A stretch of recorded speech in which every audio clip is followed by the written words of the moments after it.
right, everyone, welcome back to part two with Betty. As promised, I told you it'd just be a few minutes. So here we are for part two of Betty's story. So we were getting into talking about like different insurance companies and just how, it's really interesting how the population that needs these highly priced medications the most and are on a fixed income the medications are just so expensive and it's crazy. And these are life sustaining medications. These aren't medications like, oh, this is to take as needed or something like that. These are things that help us have a higher quality of life. And as Betty was explaining that like a medication she's on, that she went off of it for a month because she had to, and her symptoms returned like almost automatically. And I've had that happen to me before too with some, medications, as I was telling you, even though it's not technically a life sustaining medication, but with the Zepbound, the second I went off of it, it's like I ate like 5,000 calories a day because all the weight returned like right away. And my eating habits didn't change. And this was around the time I got Crohn's, and then I was put on a steroid, which I know for a fact was the reason that, and Depakote, which made me gain like 40 pounds back, the 40 pounds I had lost from Crohn's. And then within the span of 4 weeks, I like gained 40 pounds back. So it's just crazy. Yeah, it is. You hate being on medication, but at the same time, you need medication to live. It's such a uh, fine line.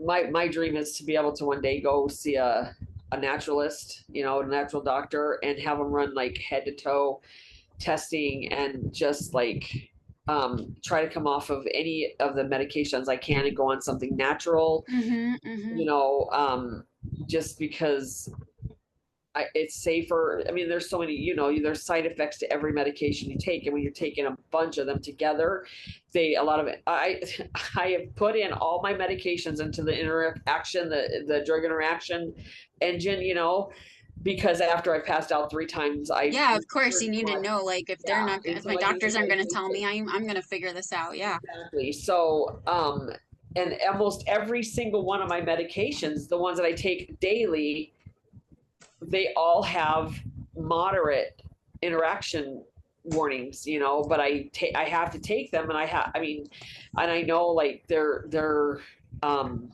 so when I get dizzy out of the blue, like I'm like, well, that's probably one of my medications interacting together today, um or I feel real nauseous, that's probably my medication's interacting badly today.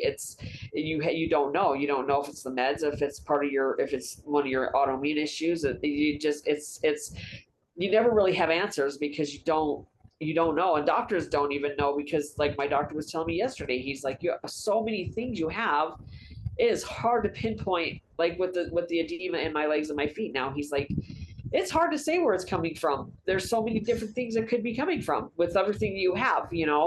So we just have to kind of try to, you know, find what, kind of like, what's the word I'm looking for? Um, some days I can't even think of words. That's okay. Fibro fog, I get it. You're in good Yeah. company, so no worries. Rule things out. Rule things out, Right, right. to That the makes sense. answer. Yeah. So it makes it And makes that part, oh, sorry, go ahead. Go ahead. no, you're good. You're good.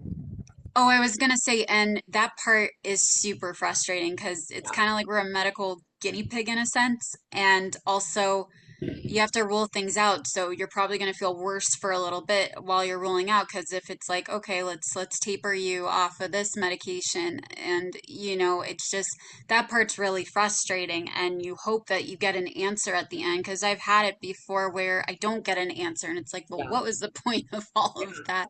So I Yeah. hope that's not the case for you. Well, I know that. So I figured out that, so I'm on 3 different medications for my blood pressure. I'm on one that I take, one in the morning, one in the afternoon, and one at night.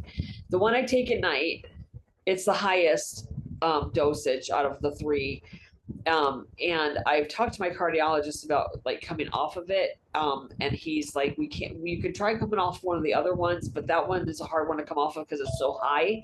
He says, he says, we could try one of the other ones. But anyway, I have found that two of the times that I passed out, it may have been the third time too, I'm not sure, but I know at least two of the times that I passed out, it was because I took those pills at the new medication at night when I take that night pill for my blood pressure.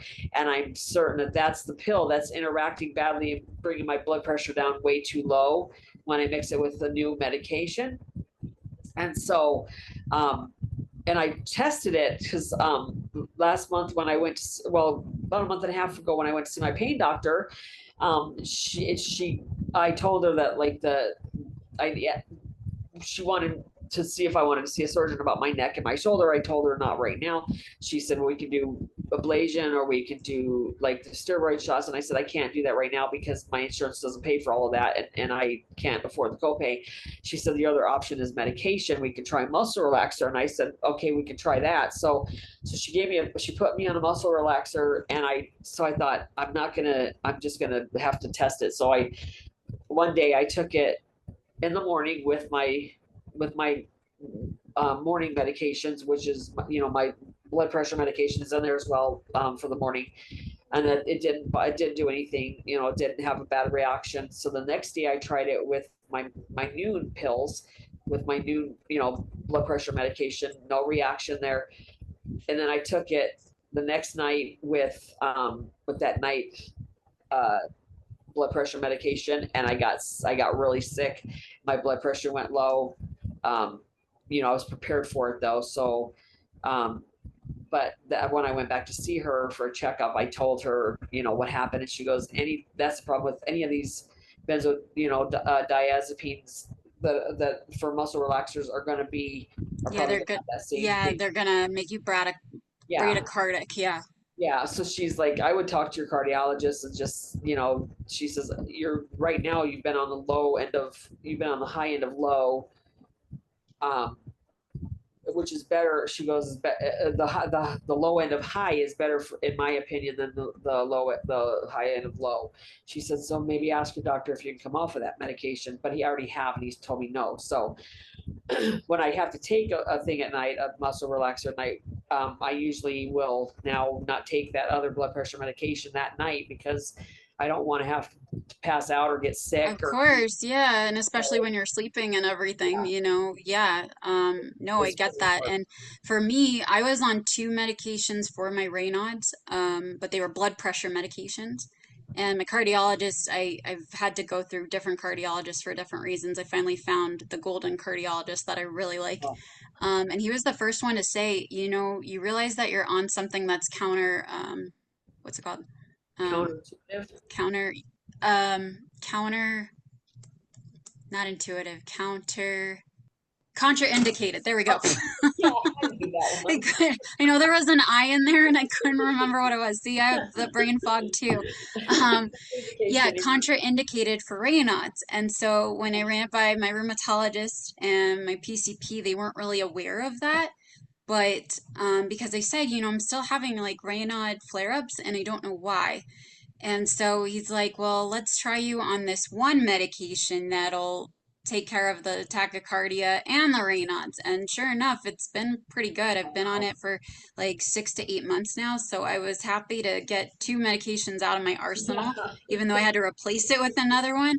But the fact that he took the time to say, hey, this is contraindicated, yeah, like that yeah. was like, oh my God. Like You know, it felt so good, like put kind it of all together, yeah. vindicating in a way. You know what else Um, I found out when I found out about my milk allergy? I started thinking about my medications and I looked it up, and so many medications that you take have a dairy preservative in these medications. Did you know that? Really? I had no idea. Yeah. What? Because I thought, what if my medications are also making me sick? What if they're like hurting my GI issues because they have dairy in them too? A lot of them use it as preservative. and so I asked my daughter's friend about it, and she said, yeah. She said, and I said, is there a way to get these medications without the dairy preservatives? She goes, it is, but the problem is a lot of these medications come from different places, like different developers, Manufacturers whatever and they stuff. call them. And Yeah. so you might have to go to 3 or 4 different pharmacies to get them to do certain medications without them. So instead of having all come from one pharmacy, you'd have to go to different pharmacies, and maybe even compound pharmacies, whatever. So yeah, that's a hard thing too. That I found out is that these medications also can hurt your stomach if you have Crohn's or colitis or any of that. That's mind blowing. That is nuts. I mean, thank you for that nugget of information. I had no idea. That's Yeah, crazy. that might be something to put on a blog. Right? Seriously, you should write about that. That's nuts. I had no idea. So it's Yeah. like some of us might have to take like Lactate or something before Yeah. taking our Well, here's the medications. thing: lactate won't work for me because, like, when I talked to the doctor, the allergist, when he told me, he said you have a milk allergy. He said you cannot have anything with milk, with dairy, with milk, anything. He said nothing, and I said, well, I take lactate. He goes, that won't work. He said it doesn't. It only works for lactose, but you have an actual milk allergy, so Oh, it has a wow. different component in it. And he said so it won't work. That won't work for you. And it didn't. It never did. I was taking the lactate with dairy products, but I'm wondering why it never worked, until I had that test and then found out. So yeah, so I can't, like, I still have to take my meds, and so my stomach's always got some kind of issue because it's never completely still, because, and that's probably why my colon stays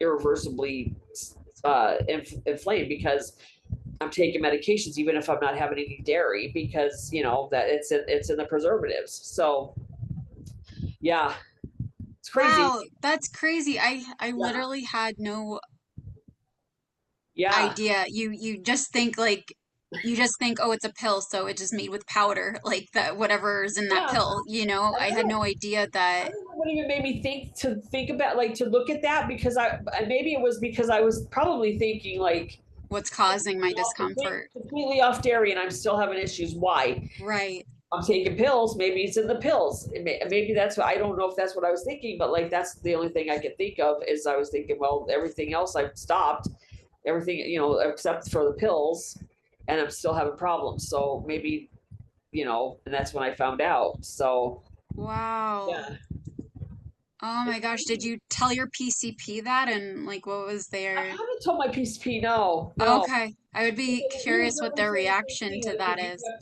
you'd have to go to the pharmacies and find out what they can do for you, which I already know because my daughter's friend told me. So, And then and it's sometimes if you have to go to like a specialty pharmacy or a compounding pharmacy, they're not, well, I guess they're one and the same. They're not, they, that's the more expensive route most of the and will time. the insurance So, cover it? That's right, that's a problem too. So yeah, it's insane, like the things you find out, when you start having all these issues. right. Oh my gosh, that's Yeah, I crazy. know. Wow, Who mind knew, huh? blown. Yeah, Yeah, that would make me want to know like what else is in our medications then. Like you think they're helping you and yet yeah. for I mean, you could people who find are out really, because, I really mean, sensitive, they could be harming you. yeah, and I'm sure they are. I'm sure some of mine are. But it's like, is it prolonging your life just to end your life later because because it's got bad stuff in it for you? I don't know. It's but we need it to live. So what do you Right. And do? yeah, and I'm one of those people that 0.1% who gets all the side effects, that's Yeah, me. Like no yeah, matter what, like almost yeah, every time. And yeah, so I'm kind of nervous about once I do get these infusions because even the lower dose like completely knocked me out for like 2 days. I was uh-huh. so exhausted from it because it's in the same Yeah, class as chemotherapy drugs. And so I'm like, well, if that's well, 150, 800 is going to put me out for like a month, like or yeah. something. And I'm trying to go back to work right now. And yet I Oh, don't know how I'm going to be able to do that. Like, yeah, um, It's and scary because when you get infusions, you have to, or you give yourself injections. That's in there for a whole week. Like, well, at least mine is for a whole week.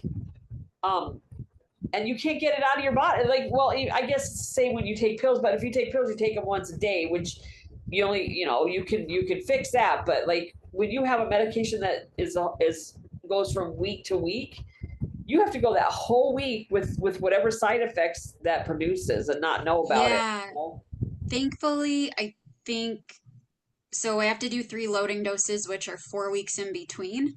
And then after that, it's every 8 weeks that I do my own injection at Okay. home, which is pretty good. So Yeah. I'll just have to figure out a schedule where like I'm off or something, and then I can Yeah. unfortunately not have any plans because I'm gonna be knocked out. So, like, you know, um, Yeah. but yeah, and it's crazy. That's something that we have to plan for too. Yeah. I too am right now, as I told you offline, that I just started going through a divorce myself, and I've been on medical leave for a year because I originally just had a scope of my knee, and I knew back then that no, I'm gonna need my knee replaced. And everybody Oh, told me I was wrong.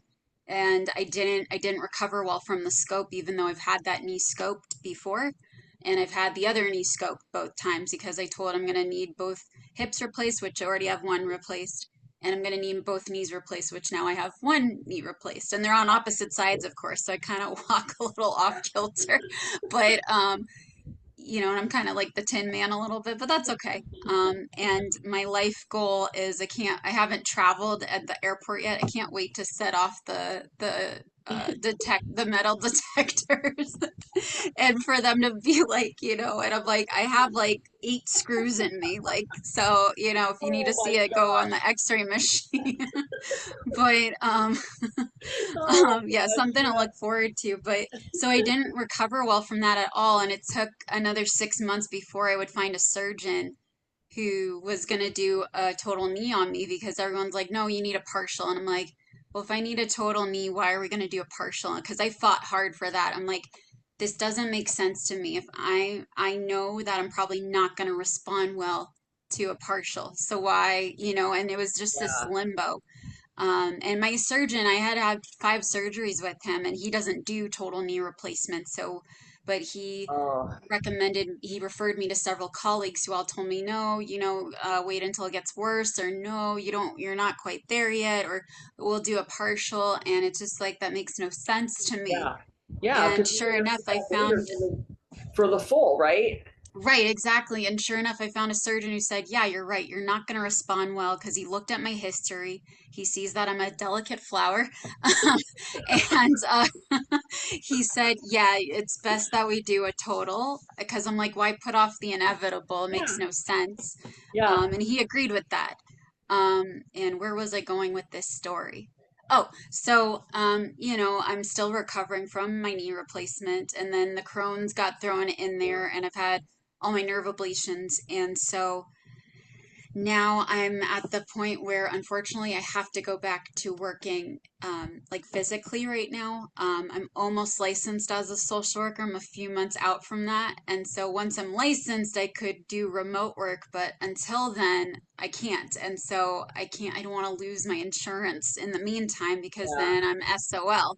Oh yeah. Um, and I'm wondering with you when you had to make the really difficult decision where you knew, you can no longer work, um, in person anymore. Like your body's like this, I can't do this anymore. Well, I didn't make that decision honestly, like on my own. I was working. I like I said, I loved my job, but with the fibro fog, um, I made a couple of clerical errors in my job, and I got written up, and then Oh, HR got involved because my MA partner just she did not like me for whatever reason, and she was going to HR about me, which telling them things that weren't true.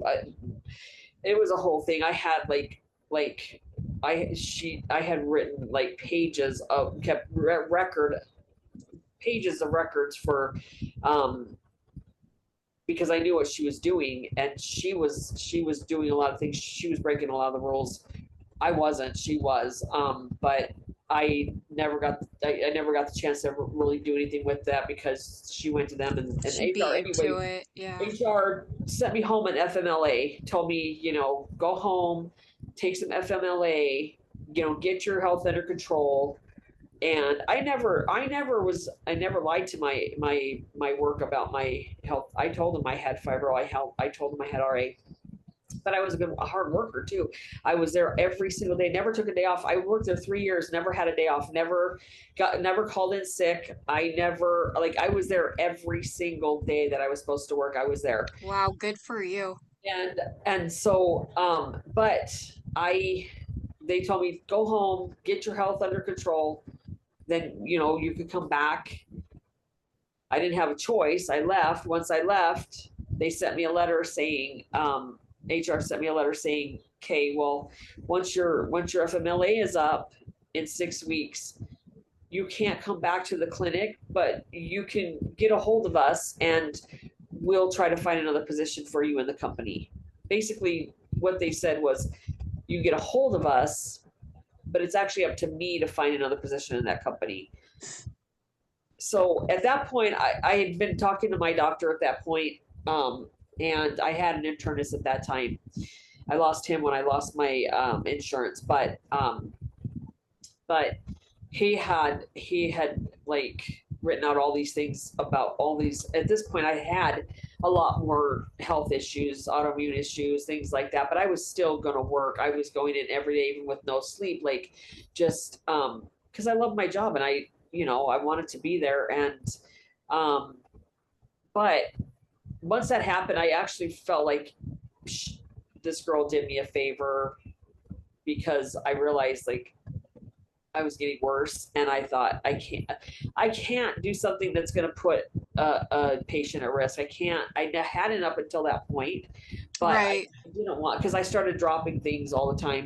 Like Oh, right. Yeah, my dexterity. I yeah, drop things all the yeah. time. I And hate it so I've been much. giving shots and things like that. And I thought I can't put a patient at risk. I'm not going to do that. So I thought I'm not gonna fight this. I'm just gonna I knew at that point I had enough health issues. I had a few years of records by that point. I knew that my next thing would be to have to I'd have to apply for disability. Um, I did apply for disability. It took me a year to get it, but and it was hard because luckily for me, I had saved up money. Every check I had, I would put in savings in my bank. So that's basically what I lived off that year when I was out of work. Actually, I was on FMLA for about 6 weeks, and then I think after that is when I started living on my savings. But it took all my savings, and you know, it was really hard. Then I ended up getting the disability and stuff, which is permanent, um, and I just progressively got worse after that. So, you know, so I think if it hadn't gone down the way that it had, I think I was already thinking about trying Like cut your hours down or something. to take my hours down, see if I could do a different type of like remote job from work or something, within the company. But they kind of took that out of my hands. But I, it was hard because I didn't want to quit. I didn't want to give up, but I knew like I was to a point where I couldn't do that job anymore, and it was something that I loved to do. Um, but again, it was a blessing too because I started getting worse after that. So, um, maybe the stress. We know stress exacerbates a lot of the symptoms of autoimmune. So, um, I was under an enormous amount of stress, and I think that's when I started my health issues started getting worse and worse from there. So, um, and at that point, I couldn't have gone back to work if I wanted to because I was just in too much Right. pain. And so tired, just no energy, so it's hard. I feel for you that you have, you're getting to a point where you're going to have to maybe make a decision, and it's a hard one, especially if you love your job.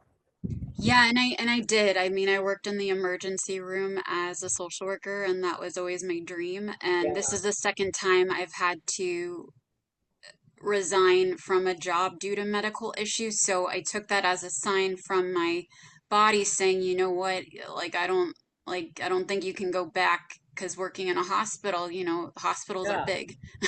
Yeah. So, and So mine was a smaller hospital. hard floors.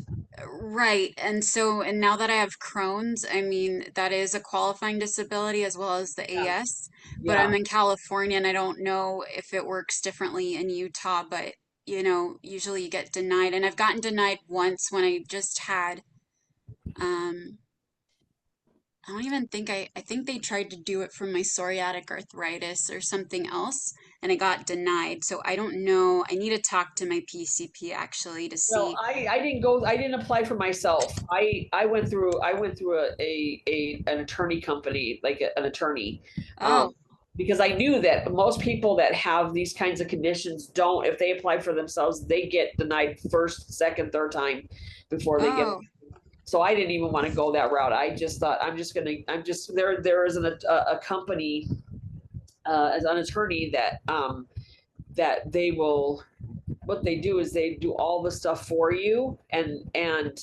then they, if there's, so if you get approved and then you get back pay, then they take a percentage of that back pay. But if you get, if you don't get back pay, if they approve you but you don't get any back pay, then they don't take anything, they don't take a percentage of anything. oh, So wow. yeah, so I used them and they got me approved the first time. And Wow. yeah, and so I mean, it was so worth it because it was. I mean, I didn't have to deal with any of that stuff, and I know I would have been denied even with all the stuff I have. They still would have denied me because that's what they do. Um, so I mean, if you're interested, I can get that information to you on Yeah, that. for sure. It's something to consider because it might buy me a little bit of time at least until I can get licensed and, Yeah, not have to work physically. Because again, I do love my job. Again, my body's done this twice now, yeah, and I think I need to listen to it a little bit uh-huh. more. However, you were talking about stress, and this isn't to put my soon to be ex-husband down, but there was a lot of stress in our household over the last 4 years, and I Yeah, think that has definitely festered yep, and has definitely exacerbated a lot of the issues I have, and even a uh-huh. lot of my doctors have said you're under a lot of stress. Yeah, And when I was recently hospitalized for the hemiplegic migraine that I had, they said if you do not cut your stress down, you're going to stroke out. And I heard that 10 years ago when I had a hemiplegic migraine when I was in a very toxic work environment. So now being in a toxic household, and now that there's calm, yeah, maybe it's different. So it's just like, yeah, body, I need you to give me a sign on which way I should go here. Um, I don't know what to do in this case. So, but yeah, it's definitely something to consider. yeah, Um, and I know it limits the amount of hours I can work, but again, maybe that's the way to go right now. I don't know what the right or wrong answer is, yeah, or if there's a right or wrong answer, and again, my body's going to tell me one way or the other. And I guess if I have to resign, I have to resign again. It's not what I want, but yeah, I guess if that's what the plan is for me, then that's what the plan is for me. So, but I'm sorry it worked out that way, but I guess it was a blessing in disguise, like you said, yeah, that, because your body was telling you, hey, I can't do this anymore. yeah. It is. It is hard. The hardest part is, I raised my kids, and that was like my whole life was my kid. My whole life has always been my kids. They're Right. my life, and I raised my kids, and then, but my kids all moved out. Like they all grew up, they moved out, they did their own thing. I kind of felt like I didn't have a whole lot of purpose, but I still had my work. So I had my dream job, and I was working with kids, and I was making a difference, and I was, I loved what I did, and so I still felt like I had somewhat of a purpose, you know, even though I missed my kids like crazy and I had that empty nester thing. But now I don't have my kids and I don't have my job. And now I'm lost. I'm like, you know, it's been like 3 years now and I'm completely lost because I'm like, I don't have a purpose. I don't, what do I do? What do I do with myself? Because I don't, you know, I don't have a job to go to. My children are grown. I can go visit them, but you know, they're grown now. I don't, it's not the same. And so that's been a struggle for me as well, is trying to figure out, because there's not a whole lot I can do with my health limitations. And you know, we can't, my kids like to go fishing and camping. I can't do that. The sun, the heat, you know, I can't sleep on the hard ground. I can't Right. do that stuff. Um so that's hard because they'll, you know, once a year all get together and they'll go do like a family reunion, you know, with all the grandkids and everybody at the lake. And I don't go because I can't, and it's hard. And so I've like, what do I do with myself? What do I do with myself? So I took up crocheting, make a bunch of stuff for my kids and my grandkids, clothes and stuff. And that helps a little bit, you know, because it keeps my mind off of things. And, but, you know, it's just still, there's always going to be that, like, I feel like there's always going to be a, what do I do with myself? You know, because I can't, there's a whole lot of things that I just feel like I don't have much of a purpose anymore. You Oh, know, it's hard, but you know, like I said, I make a lot of things for my kids and grandkids with my crochet, and they love it. They love it. And that does help, you know, and then I go see them when I can, you know, so I can spend time with them and get that, I don't know, uh, that joy back that you have when you're around your kids or grandkids and stuff. So, you know, it keeps me going. It keeps me going. oh, I I know I don't have kids, and I know what that's like, just to be like, what's my purpose now? Because I Yeah. kind of went through that over this past year. And I'm like, what's the plan? Like, Yeah. why? You know, and when I had my Crohn's diagnosis and then I had my hospitalization with my migraine, I was like, why me? Like, what Yeah. is this because there's a higher purpose for me or another plan? Like, why am I going through this? Why every time I turn around, I'm having some huge thing happen to me? Like, what's going on? Or is this a sign? Like, what? Give me a Yeah. sign, kind of thing. Yeah. You know, and so I know what that's like to feel like you don't have a purpose, but I think however I never asked how you found out about WAAA, but I think the fact that you're a part of it and you can lend your voice and your experience is your purpose. You know, Yeah. I I feel and I truly hope, believe that too. yeah. I am so grateful, and I found out, I found them through um rare patient voice, because I Oh, patient voice. And so right. I got that survey, and then the question, you know, if I wanted to talk to Emmanuel about the documentary, and I said yeah, and so that's how I got involved.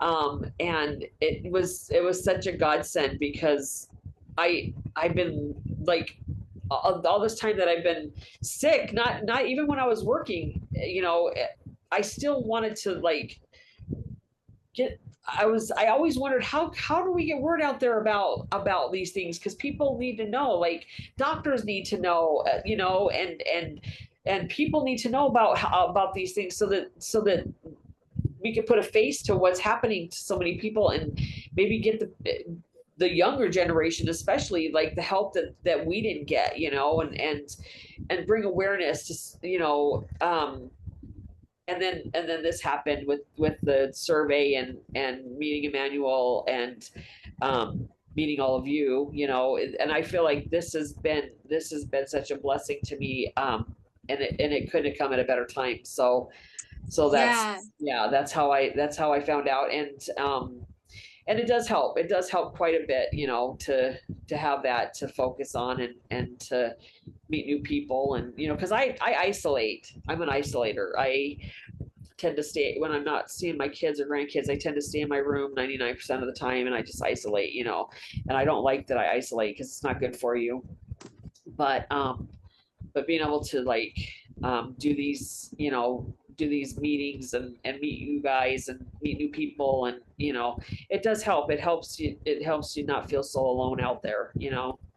Right, exactly. Yeah, I think Manuel discovered me, if you will, I think in January. And so this did give me a sense of purpose as well, especially when I was asked to be like the director of awareness. I'm like, of course, I'd love that. This would be amazing. It gives me purpose. And when we came up with the idea of me having a podcast, it was just that way I can meet different people all over the world because I've talked to people in Canada and in the UK on here, and it's interesting that all of our healthcare systems kind of work the same, and medicine is so Yeah, universal. It's like treated the same. Our stories like really do intersect no matter where you are yeah, located geographically. And so and I love people. I'm a talker, as you could tell, and I just love connecting with others and learning their story. And I think because we've been judged for so long, it's just a breath of fresh air to meet people who get it, who aren't judging you because they know it. And yeah, it's also even more amazing when we can learn from each other and be like, hey, you know what? That's a good idea. I'm going to ask my doctor next time I see them, about that. Or, yeah. for us to really stick together. Because I didn't even know this until I started with this organization that 26 million Americans are affected by autoimmune issues. I had no idea. Yeah, And that's that's a crazy. I didn't big, either. yeah, that's a big part of the population. Yeah, And so if we can slowly by numbers, like start to build this community and awareness, like then, that's that's what my purpose, I feel that's my purpose is just to connect with people, give them a safe space to tell their story and yeah. go from there. So I'm so glad that you found us and that you're a part of this. And I meant to commend you too. And for our listeners and viewers, you guys should really check out some of Betty's blogs that she has contributed. They're amazing Thank and you. fantastic. And you weren't in the meeting yesterday, but we were giving you kudos in the meeting yesterday. Nicole was saying how you have just been on fire with just all your ideas and everything that you've been contributing to. So thank you for that. And, a little round of applause for you for Oh, that thank as you so well. much. Yeah. Yesterday was a bad day for me. That's why I wasn't in the Oh, meeting. no, But that's okay. You never have to apologize for missing a meeting. And I'm sorry that yesterday was a bad day. There were quite a few people on the meeting actually who were having a bad day. And I was like, texting them on the side. I'm like, you guys don't have to be here if you don't feel well. Like, don't feel the need to be here. Like, out of everyone, we get it. yeah, yeah, I Like, know, and I felt bad that I wasn't in the meeting, but I was like, I know that, like, if anybody understands, you guys do, and I and I appreciate you saying what you said. It's and here's what's funny. I'm an introvert. I'm shy. I'm such an introvert. But when I'm passionate about something, like, then I can talk a whole lot, like I but have today. And when I meet people that I feel a connection to, I can be very chatty. But normally I'm very quiet. Like, I'm very introverted. But I would have never like guessed. yeah, Like, a lot of I would people have say never that. guessed that. Yeah, when I get to talking about things that I'm passionate about, or I meet somebody that I can connect with, they're like, "You're not an introvert." I'm like, "Trust me, I am. I like you, or I'm passionate about what I'm talking about." Yeah, so yeah, but I love being in this group, and um I don't know, I felt a connection with you right away too. So Oh, thank um, you. I appreciate that. Yeah, yeah, same. so Um, yeah, and then I was gonna ask with as many comorbidities as you have, I'm just always curious to see what other, warriors do in terms of how to like feel as best as they can throughout the day, like what little hacks they have, whether it's doing housework or if they're laying in bed, like what, how how do you get through the day, I guess? Like heating, like tons of heating pads. Because like right now, for example, I have a pillow behind me like you do, and I Yeah. have two heating pads, one on my abdomen because I was having a Crohn's flare up today, and one Oh, on my back. So, yeah. yeah. Heating pads don't work for me. Ice doesn't work for me. None of those, Oh, they don't help me. The pain, like, it's hard because like my doctor even said to me yesterday, he was like, maybe he goes, some insurances cover like care insurances cover like gyms. Like he goes, I have a patient who has Medicare and goes to the gym and they cover the trainer, and he's like, we thought oh, about doing that, maybe going, doing something like that. I'm like, yeah. He goes, but he goes, I know you're very limited, and that's the thing is I am, because it's like a vicious cycle, right? So if I move around, I hurt. If I don't move around, I hurt. And it's one sets off the other. It doesn't matter, because I was doing physical therapy for a while there. My last doctor had recommended me for home physical therapy. So I had a physical therapist calling me once a week and then going over, like, giving me different exercises to do it at home. We would talk over the phone, like on FaceTime, and she would tell me what to do at home to help with my pain and stuff. And it didn't really work that much. It didn't really help much at all. I tried it. I tried it for a couple of months, and it just did not. Once I lost that weight from the Ozempic, it did, but then I gained all that back and it stopped working. And so the thing I try to do to help with my stuff is mainly just keeping my mind off of it. That's why I crochet. If I'm crocheting, I'm not thinking. If I'm writing, I love to write.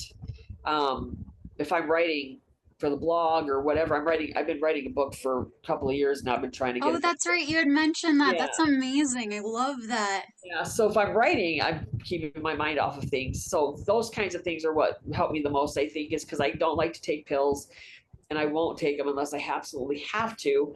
So I think just trying to keep my mind off, going to see my kids, my grandkids, they keep my mind occupied a lot of the Of time. course, yeah. So, but then when I go see my kids and stuff, it's a three and a half hour drive.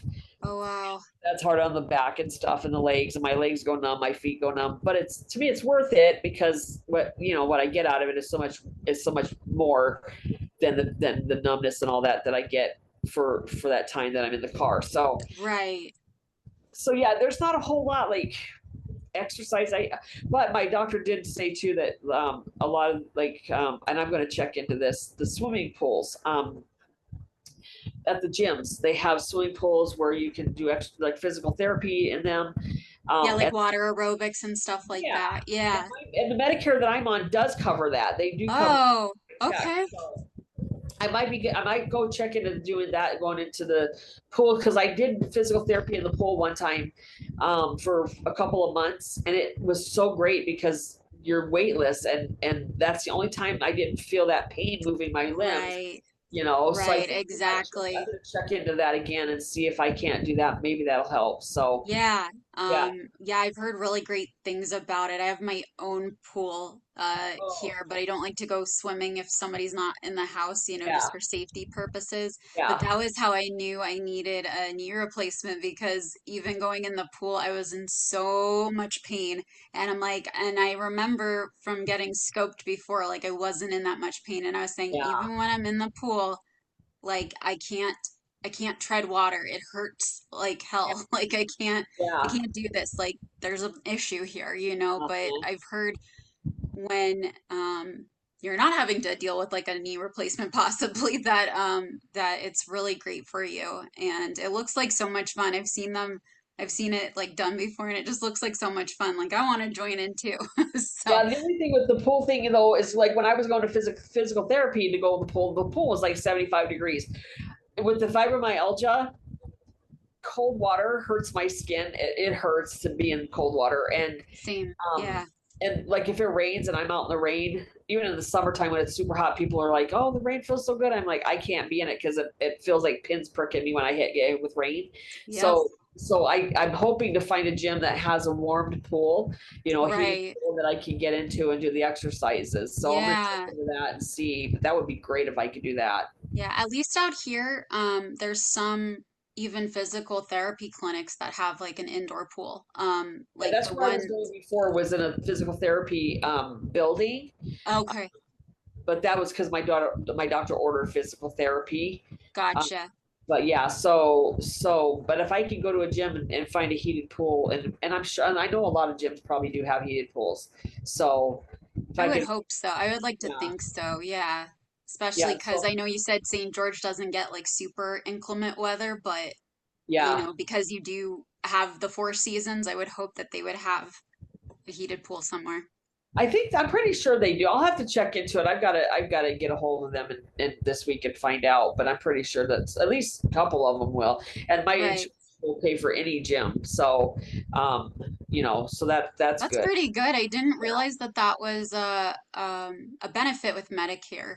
it's a That's certain good to type of know. Medicare. It's a certain type of Medicare. Right.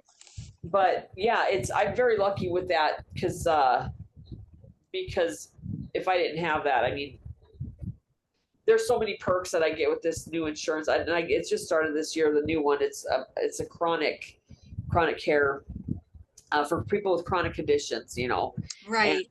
so they offer a lot more than a lot of the other programs do for Medicare. Good. So I've been It's very the lucky least with that they that. can do, I feel. Yeah, yeah. Yeah. If If they're not somebody, going to cover certain medications, it's the least they can do. yeah, Yeah. yeah. So we'll see, but I'm gonna check into that pool thing, and maybe that'll help too. Plus, it'll get me out of the house for a bit because, like I said, I isolate. So that's one thing that I need to do is just push myself to get out of the house more and just do something. Just Yeah, otherwise yeah. But I'll I just sit there all understand with day. the fatigue, Yeah, because for our listeners and viewers, it's something else we have to factor in. Like, how fatigued am I going to be yeah, from doing yeah, this activity? yeah. Um, and if the pool doesn't work, just say you're allergic to exercise like I am. Ask my doctor for Because Text my doctor for a note. exactly. Like we have to get out of gym class. Like I don't know what else to say or do, but yeah. I'm allergic to it. Yeah. Because I'm just gonna start pushing through it because that's what my doctor said, and I'm like, okay, if you say to just push through it, even though my knee's gonna be the size of a Yeah, grapefruit, okay, yeah. whatever. Because I have two dogs and they love going on walks, and so it's like, even though they have a yard, I'd like to do Yeah. that. And I used to love going on walks too, but I Uh-huh. haven't been able to in Yeah. so long. And kind of like you, because I know for AS they say inactivity is the worst, but Uh-huh. for me also a lot of activity can be a lot for me. Yeah. So it's just like we have to find that balance, and sometimes we're unable to find Yeah. that balance. And like you, I think I said this when we stopped recording part one, we were kind of doing what I call the fibro jiggle. We're like, offsetting the weight on Getting one out able part. to sit still. Yeah. Yeah, like my lumbar is on fire, but it's always on fire. Yeah. So it doesn't matter if I'm laying down, sitting, or standing, Exactly. it's just always going to be on fire. So, might as well converse while it's on fire. So, Right. I know that feeling very yeah, well. It's Yeah, the legs go numb, so I just move into another position, and then the feet go numb, I move into another position. Yeah, it's just you do it's always and forever. So it's like you move around a lot. People think you probably have ADHD or something. It's like, no, I right, right. Or like you're antsy, or yeah, you're just antsy. But yeah, and it's funny, I didn't know until my one of my late godmothers, she had fibromyalgia, which I never knew. And oh, she one time saw me like kind of shimming around. She's like, "Were you just diagnosed with fibromyalgia?" And I'm like, and my mom didn't tell her, I didn't tell her. I'm like, "How'd huh. you know that?" And she's like, "'Cause I see you off, like I see you kind of like shimmying like to offset the weight." And I'm like, I will "Yeah, fidget. yeah." And she's like, "Yeah, that's very common with fibromyalgia." And I'm like, "I had no idea." So I I just didn't wanted to either. give it a, fun name too. Yeah. So, I like it. I didn't know that either. I didn't. I've been doing it forever, so I never even realized that's what it was from. But yeah, I get into the habit that I forget that I do it too. But then when I see other people who I know have fibromyalgia or something similar, I'm like, "Oh, okay, they're uncomfortable too, like me. So let's be." Yeah. uncomfortable together. Pretty much. Let's have a buddy system with this. Heck Yeah. yeah. Yeah. How do you do like housework? Because for me, now that it's just me in my house, I am having to do everything by myself, and I've learned I need to pace myself, and Yeah. it's really hard to do that though. And even though I have like things to help me, kind of like I have a vacuum that can run on its own, Oh it's just yeah. really hard. Like I don't it's hard, and like I said, I have two dogs that I take care of, so sometimes I just don't have energy for all of Yeah. it. So do you have any hacks or any recommendations? Well, honestly, like when I'm at home, my mom and my brother, they do most of the housework. Like I said, I isolate to my room, so I don't really dirty anything up very often. So they keep the house up, but when I do housework, like and if I go see my kids, go stay with my kids, my grandkids, a lot of times I'll try to help them with with their stuff. But it's hard because I have the back issues, and so they put the stimulator in my back a couple of years ago. The Oh, yeah, stimulator yeah, yeah. Uh-huh. for a while, but it's not helping much anymore. And I've I had was an gonna adjustment, ask. and it still doesn't help. So what happens is when I do too much, like if I shower, and I only take like a 5 minute shower because I don't have hair to wash. So it's fast, and when Right. I'm out, I'm in a lot of pain. My lower back's hurting real bad. If I'm doing laundry and I'm bending over to pick stuff up and coming back up, to fold, and then bending down to pick up and coming up to fold, just the up and down motion kills my back. If I'm cleaning too long, if I'm vacuuming or whatever, just I don't think I haven't vacuumed in a while because that's a hard one for me. But anything that I do for too long, dishes, if I stand there too long doing dishes, my lower back is in so much pain that I have to literally sit down to release the pressure in my back. There's like a painful pressure in my back, and I have to sit down to relieve that pressure. And it does relieve it, but I still can't get up for a while because there's still pain. The pressure's gone, but the pain, the aching is still there. Right, So right, it's hard. It's very hard. I have to just take breaks. I have to sit. right. But sometimes I have to take a pill. Sometimes if I really need to get stuff done, I have to take a pill and wait till it kicks in to do anything after that. So it makes it really hard. Yeah, I was gonna ask about the pain stimulator too, because if Botox doesn't work, that's next in line for me in my cervical spine. Yeah. And I'm trying to avoid that because I know that, you have wires hanging out, because mine would be a temporary one. So I Yeah. know that you have wires hanging out, and so that's risk for infection, and it's like we're already immunocompromised. Yeah. And I've I did heard the such, temporary one first. I'm sorry? I did the temporary one first because they Okay. do the temporary one before they put the permanent one to make sure it's going to work. So if the temporary one works, they'll put the permanent one in.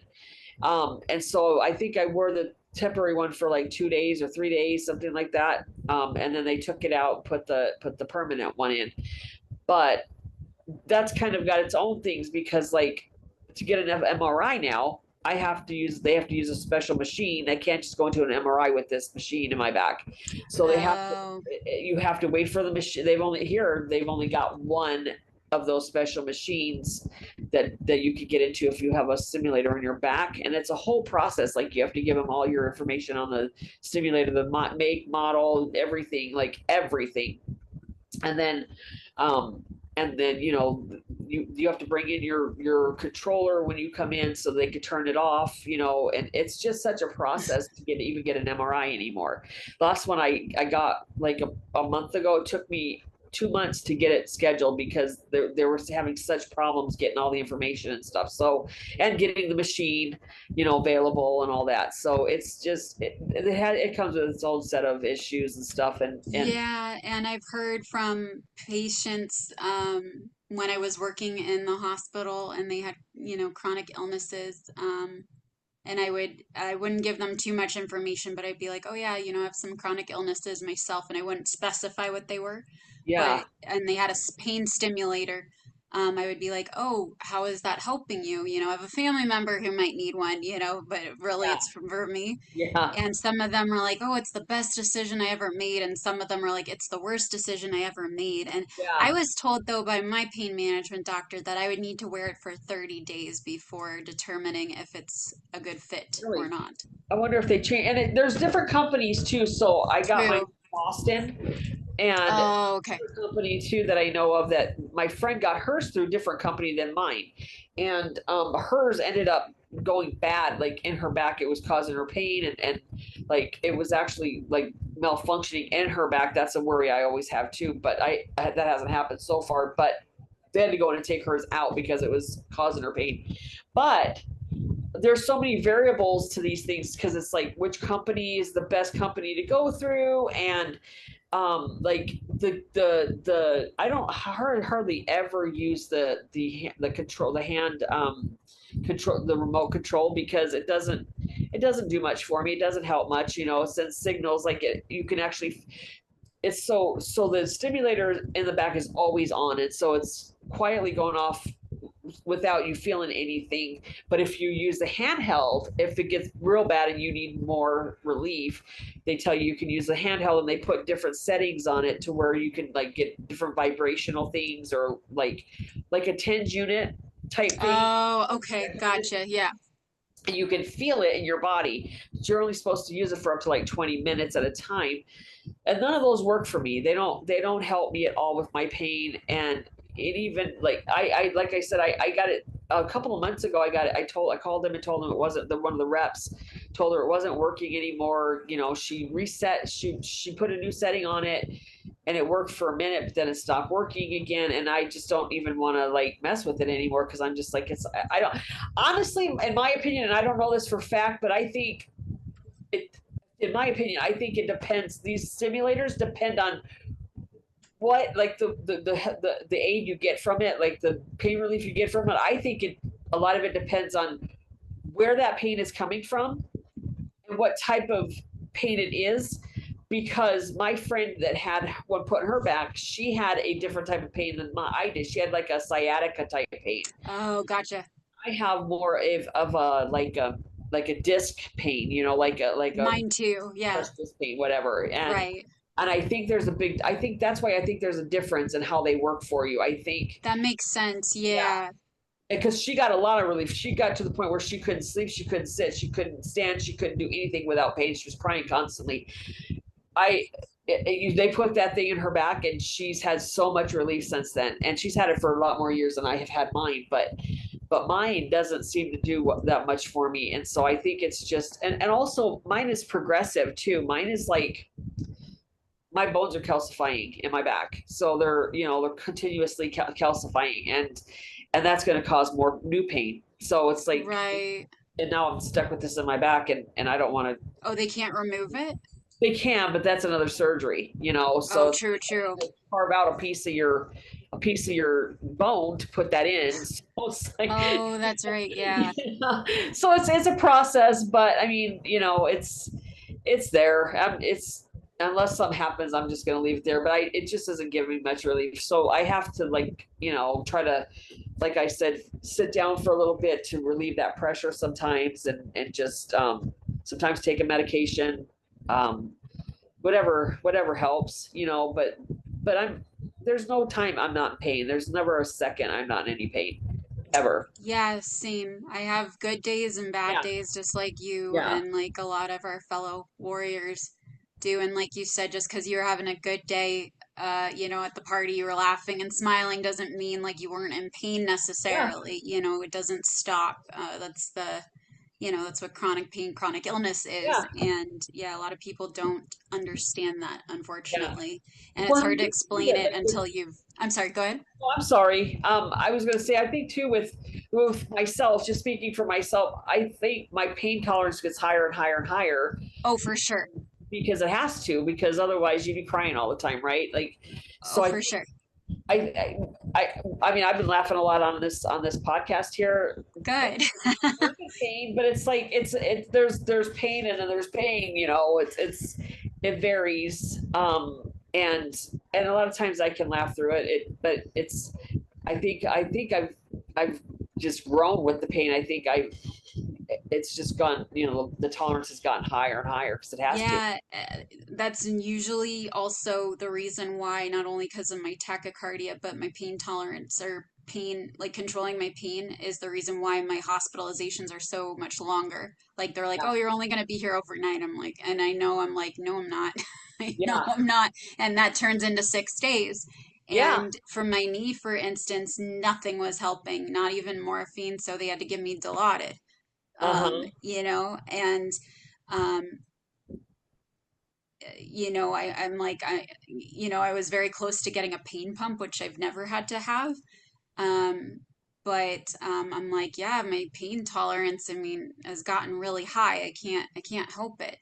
Yeah. And, for the migraine that I had, the migraine attack I had, they had to give me some like really, I can't remember what they gave me, but they had to give me some really heavy duty medications Uh-huh. to get the pain controlled. But then it's like, well, that offset my Crohn's. And so it's just like, but it's just like I'd rather not have a pounding headache. I'll deal with the stomach issues, but I need, in order to see and function, I need the Uh-huh. head to work a little bit. Yeah. So, Yeah. so you I'd pick rather which not part feel you want to hurt like less. yeah, I would rather not feel like there's a brick being pounded into my head, but my stomach I can deal with because it just hurts. Like, Right. And if I have to stay on the toilet, I have to. And yes, we're getting graphic here, folks. And, at a certain point, like our pain tolerance, like there's nothing like off the table because we're humans and we all deal with it like in one way or the other, So, yeah, I mean, that's how it is. It's like I don't care anymore. Just like I mean, I've been you get to that point where you've gone through so many doctors and had things looked at so many times that you're just like, yeah, go ahead, come. It's like when I had my second child years ago.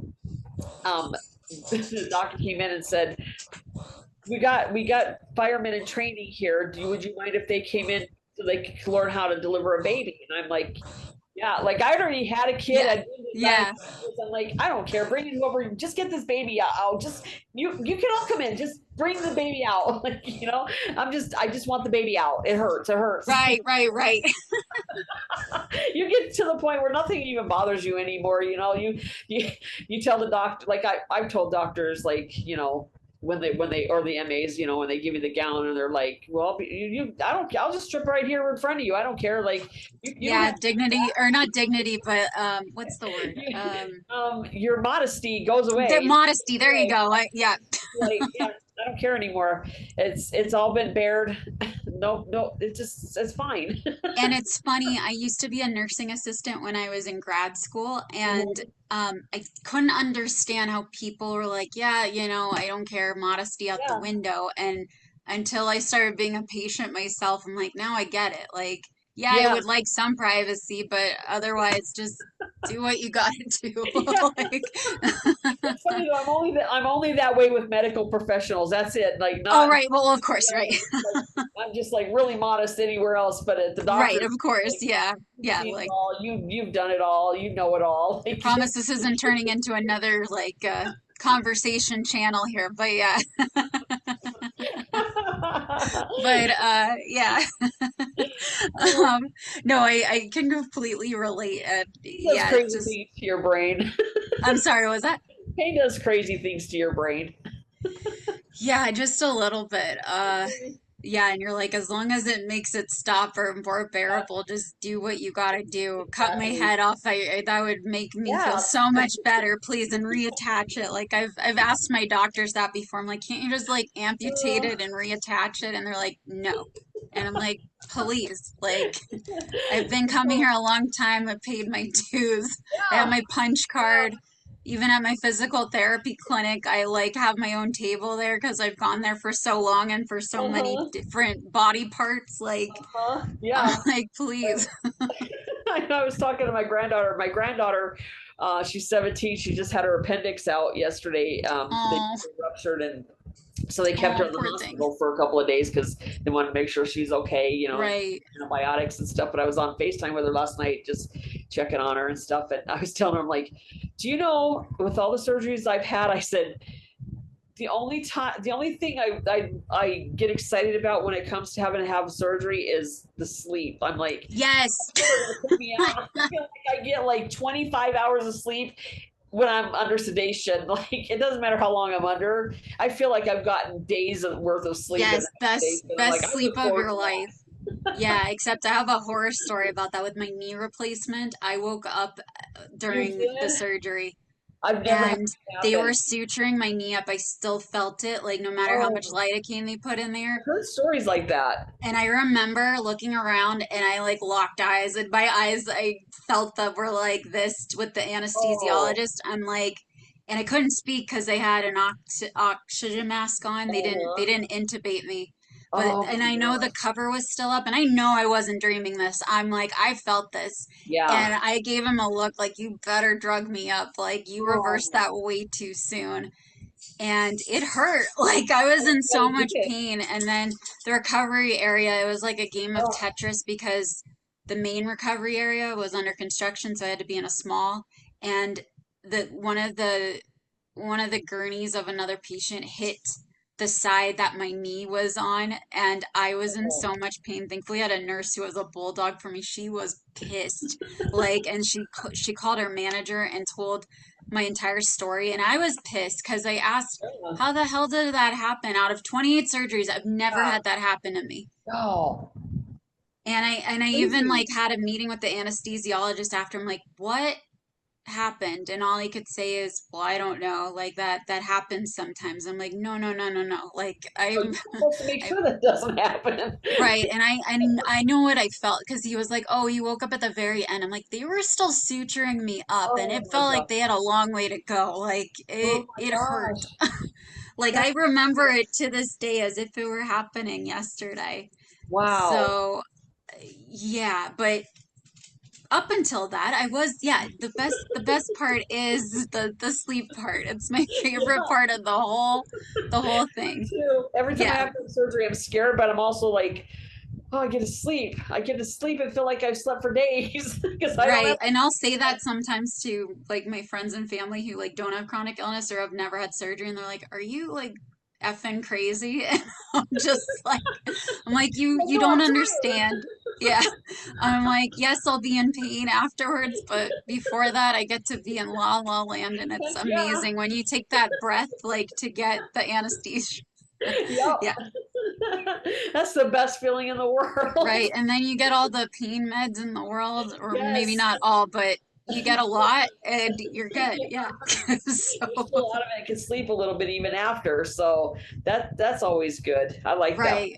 Right. Exactly. Yeah. Yeah, it's We're crazy. not crazy. We Yeah, just how that's what we look forward to. oh man. Oh, it's fun. It's fun, isn't it? It is, right? I know. Yeah, I'm glad that we can laugh about it though, because again, Yeah. I think without my humor, um, I know. it it would be a kind of a dreary life, like, you I'm know. like the comedian in my family. Like everybody just loves that I make them laugh.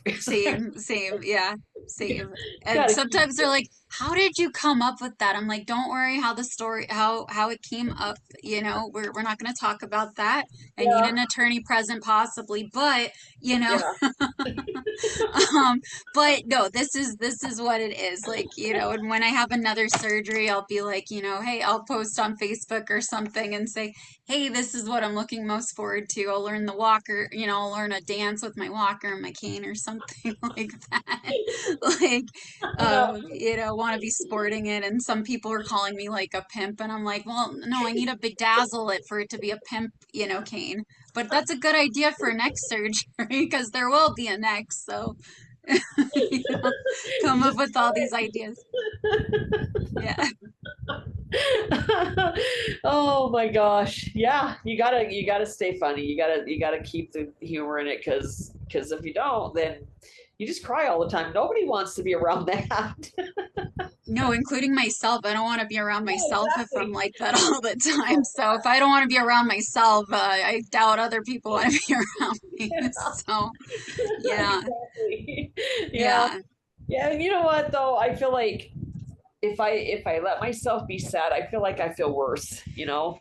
Like I feel like if I'm sad and I let myself get depressed, then my body feels worse, the pain feels worse, everything feels worse Yeah. because that's I Yeah. maybe because that's all I'm focusing on, you know. Right. But So if I I try to think stay it's positive. okay like for a few days or something and Yeah, then, you get back up yeah, because as you were like explaining some of your story, I was feeling overwhelmed and but I've also been there where it's just like this is very overwhelming and I need to sit with that for a little bit and that's yeah, okay because it's kind of like okay, what's the next step? Like I know what I need to do, but like where do I start kind of thing and yeah, like so that's where I'm like, okay, let me just listen to my feelings and kind of be in them for a bit. yep, And then let's get the show on the road and call who I need to call and get what I need to get yeah, done. yeah. Um, Yeah, that's what you have to do. I mean, it does get hard for me because like there are a lot of things like I can't, like I said, I can't do anymore. Like I can't hang out, like go do things with my kids like I used to, going hiking, going fishing, going right, camping, right. all those things that they love to do, you know. Yeah, I can't go outside in the summer much because it's so hot, and I can't walk a lot because it's so painful. And I can't sit too long. I can't stand too long. I can't lay down too long. It's like I am constantly in a shuffle to try to get comfortable, and that makes it really really hard, and so then I do get sad and I get depressed, and then I'm like, hey, gotta get up, gotta get something done, gotta go see the kids, go see the grandkids, go do something, get out of the house, go, you know, but then you get around the grandkids and they're so great and understanding, but it's like you can't really do a whole lot with them either because they like to go hiking, they like to go do all these fun things, and I can't really do a lot of that stuff, right. so it's Yeah, it does get very hard, but I try to think of how much life I have left, and I don't want to be sitting around all that time just feeling sorry for myself, being sad all the time. So right. yeah, Yeah, and I feel like there's still a lot that you can do and that you will do it. Like the fact that you're writing a book, that's amazing. And I think I have to take up crocheting because I used to knit, paying homage to my grandmother. I'm trying to Actually, think I myself. learned That's hard. yeah, I actually learned because I used to be a caregiver for a lady who had Alzheimer's and she couldn't remember how to knit. So I brought her to the local senior center and Oh, they were teaching her, but she was still having trouble. So I'm like, okay, well, let me learn. And so that way uh-huh. I can knit with her when we're not at the senior center all the time.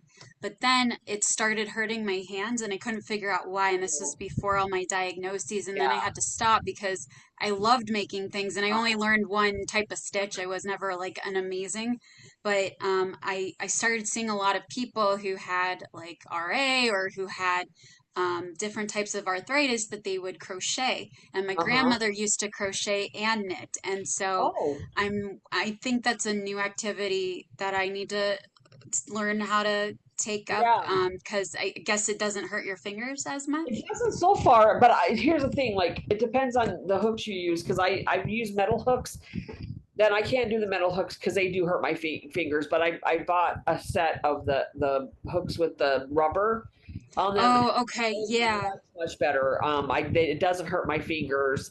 Maybe probably eventually it will once my arthritis starts to get worse. Um, but for now it's okay. But I've been trying to teach myself to knit, and it is so hard to figure it out. Like just the way you have to move the needles, and the dexterity you have to use. I don't think I have it anymore. Yeah, and again, I only learned like a basic stitch. Uh huh. And for me at the time, it was pretty simple. And I even, when my fingers started hurting, I looked up like, hey, knitting needles for like arthritis, and I got those, Yeah. but um, it was hard for me. But I haven't reattempted it since. So maybe now that I'm on meds, maybe it'll help a little bit. I don't know, Yeah. but because my dexterity's still off and I drop a lot of things and I have Yeah. like I do things too. to help me like like a bottle opener or like a Uh-huh. jar opener or something like that. And like there's a Yep. lot of things like that have like rubber on it so I can Yeah. like I'm even looking for like an ergonomic broom because the one I have right now it hurts. And so Uh-huh. but I can't find one with the rubber top and I know they exist. I just need Yeah. to find one. Yeah. So um but yeah, so maybe we could do like a knitting series or something on the Yeah. podcast or like a crocheting series or something like that. I don't know how we would teach that virtually, but I'm sure there's a way to do that. There is a way. There is Yeah. a way. Yeah. I learned when I was a kid. We had my dad's best friend and his wife lived with us for a little bit, and he um, his wife was a crocheter, and she taught me how to crochet. And so kids learn a lot easier than adults do. They Right. pick things up so much quicker. But I did it for a little while, and then I grew up, and I didn't do it for a long, long time, for years. And then I picked it up as an adult and thought, I'm going to try it. And I just started just going, because I just started going one way, back and forth, just making a blanket. I didn't know how to do any other things, any other designs or anything like that. And then I thought, you know what? I'm gonna just check out YouTube and see what they got so much on YouTube. And Oh, I I'm sure. just from YouTube just learned how to make clothes and scarves and hats and slippers and all kinds of things. Oh, So wow. animals, all everything. Like it's I'm telling you, it's kept me busy because like I can't, I have to have something to occupy my brain. So Sure. Well, I've been doing maybe it actually sparked an idea, and maybe if you're interested, we could do like a sub series where it's not I wouldn't call it coping mechanisms, but just different activities for people who, are autoimmune warriors and just need something that is stimulating for their minds and then something they can do that's not going to hurt them too much. yeah, So they don't feel so limited. yeah. Because I I think know that's there's a a great lot of idea. people out there that just feel like they can't, like there's nothing that they can do. Yeah, And so, maybe one episode is crocheting, another one is knitting, another one is adult coloring books, stuff like that, like just yeah, little things like that. It just like sparked an idea. So you and I offline will have to talk more about that, yeah, but that could definitely. be something really cool. And, Yeah. again, giving you your purpose. And I would love, um, I'm hiring Betty on the spot here, everyone. She didn't know this. This wasn't prepared. It was just something I Job came up with. interview. Yeah. And I have no money, but I'm hiring her anyway. Good So for me. um, I'll pay her in laughs or something. I don't know. We'll That's figure it out. Yeah. But but yeah, I think that would be really cool. Just for yeah. people to be like, hey, this is something I can, maybe it's something that they didn't think they could do, and then they see us doing it, and they're like, hey, I could do something like That's a that. great idea. That's a great Yeah. idea. So I'd love to. yeah, so that's an idea. And see, I this is a really cool. I feel like all my other episodes have been like this too, but I feel this one especially, Betty. We've just been able to kind of like brainstorm a lot too, which is just Yeah. amazing and just really cool. And again, kind of vindicating in a way. I don't know how to explain it. It just feels really good Yeah. that you're able I to do feel it. that with somebody and it just gives you something to like look forward to in the future or Yeah. even if it's your next doctor's appointment like hey I'm really excited to ask my doctor about this or like Yeah. present this to my doctor like Huh? like and it's Yeah. sad that sometimes we look forward to a doctor's appointment but it is what it is. It was the hand we were dealt. So I actually do sometimes look forward to doctor's appointments because I look forward to hopefully getting an answer to something. right, exactly, yeah, So no, I know that feeling so well. yeah. um Yeah. Um, is there anything else, maybe in our last few minutes, that you wanted to discuss, or any words of wisdom for any fellow warriors, or just any feelings? Like we could end on a feels note, whatever you're feeling. Yeah, I think if I have any advice, it would just be, just keep going, keep going. It's funny when I was in college to become an MA, um, through my one of my classes, I somehow came up with the motto. Um, I can do hard things, and that's been my motto all the way since then. And I didn't realize I was going to have to use it, you know, so much because I thought I had my whole life ahead of me doing what I wanted to do that I loved. Didn't realize I was going to not be able to work. So I've used that a lot, and it stays with me all the time. Like I can do hard things. I can do hard things, and so, um, I just my advice would just be don't give up because when we give up is when we lose. So we I feel like as long as I keep getting up every day and I find a reason to get up every day, and usually it's my kids and my grandkids, as long as I can do that, then I'm going to be okay. No matter what comes at me, no matter what new diagnosis hits me, I'm going to be okay. So that's what I would say is just don't give up because there's good out there too. Even though we're limited, there's still some good stuff out there for us too. Yeah, I love that. I love that motto. I can do hard things. That's really great. Um, Yeah, yeah, I'm kind of letting that sit with me for a minute because it's true. We've use been it. through a lot, and like you especially with so many diagnoses. And again, as we kind of touched on earlier, you just have such a positive attitude.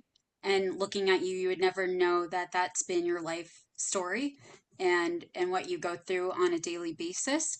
And that's the thing too, is I like to, just like you do, I like to encourage others, like don't judge a book by its cover because you just never know. So you need to read the pages and like, and ask questions like in public for people who like are going to judge me. I'd rather you ask me a question like or ask why do you need that cane or like Yes. what's the purpose than just staring at me or like Yeah. predetermining like oh you're not disabled like you're abusing the system or something like that. Like just ask questions and then again it, I'm that type of person that'll ask questions even if I don't know you, not from a judgmental way because I'm judging somebody from a million miles away, but just like hey, just to find out what our commonalities are because we'll find that we have a lot more in common than Yeah. differences. And Yeah. that's always my soapbox too, that let's just be kind to one another, Yeah. because it takes more energy to hate or be negative than Yes. to be kind and to be positive, Yeah. so um Yeah, I you love know those people who come up to me in the grocery store or wherever they think I have cancer, and they'll come oh, up. A lot of them will come up and ask if they can give me a hug, or they'll, ask me how long I've been in chemo. And I tell them every time, I'm very lucky I don't have a cancer. This is just alopecia. But I much prefer those ones that come up to me and ask than right. the ones that sit and whisper about me in the store or stare at me and don't say anything. Right, exactly, Yeah, exactly. Yeah, 100%. So for everyone listening out there, just ask. yeah, And you don't have to be mean about it, but and we don't mind. Just ask questions before making you know, your preconceived notion about us. And like Betty said, I can do hard things. I really love that a lot. And Betty, thank you so much for taking the time to do this two-part podcast episode. I really am so excited that we were able to do this finally. And I forgot, I'm so bad at marketing myself or the podcast. Forgot to do this at the beginning. For those of you listening on Spotify, please remember to like and subscribe. And for those of you who are viewing this on YouTube, please also remember to like and subscribe. You can follow us at chronic.convos on Instagram or my Instagram handle at chronically Gimperella. Or you can follow Betty at, it was writer Betty or Betty at writer. Writer Betty 62. Writer Betty 62. So for all you warriors out there, again, just stay strong and you can do hard things. So remember that. And thank you guys so much for listening. And until next time, we'll see you then. All right. So bye. Bye bye.